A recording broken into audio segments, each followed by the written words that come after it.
Another day, another basketball stories na naman ang pagkikwentuhan natin.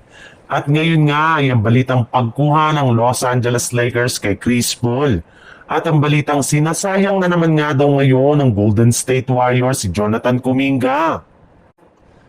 Kasabay nga ng pagkatalo ng Lakers kahapon ay mismong si Coach JJ Redick na nga ang nagsabi sa kanyang post-game interview na masyado nga daw pong nagkagulo ang opensa at depensa ng Lakers sa kanilang game ngayong araw. Hindi nga nagagawa ng kanilang mga players ang kanilang pinapagawa sa kanilang laro.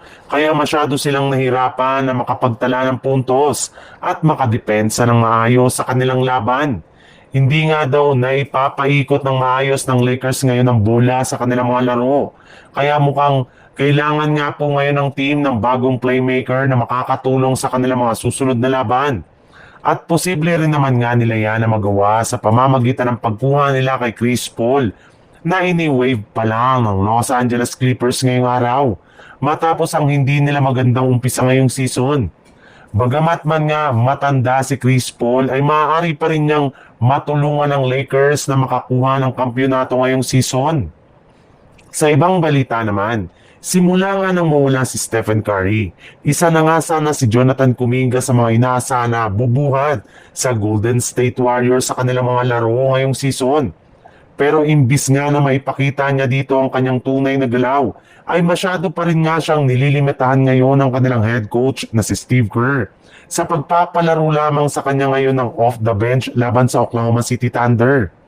Hindi na rin naman nga ipinasok pa ng Warriors pagdating sa clutch moment ng fourth quarter na siyang rason bakit umabot lamang sa 8 points. 7 rebounds ang kanyang naitalang performance sa loob ng 16 minutes niya na playing time. Yes, mukhang nauulit na naman nga po ngayong taon ang hindi magandang trato ng coaching staff ng Golden State Warriors kay Kuminga dahil pinipilit na naman nga nila na limitahan ito sa kanilang mga laro. Mas pinipili pa rin nga ni Coach Steve Kerr na bigyan ng play sina Buddy Hield at Brandon Podziemski kahit hindi na naman ganong kaganda ang kanilang performance. Sa madaling salita, iniitsapwera na naman nga ng Golden State Warriors ang isang Jonathan Kuminga.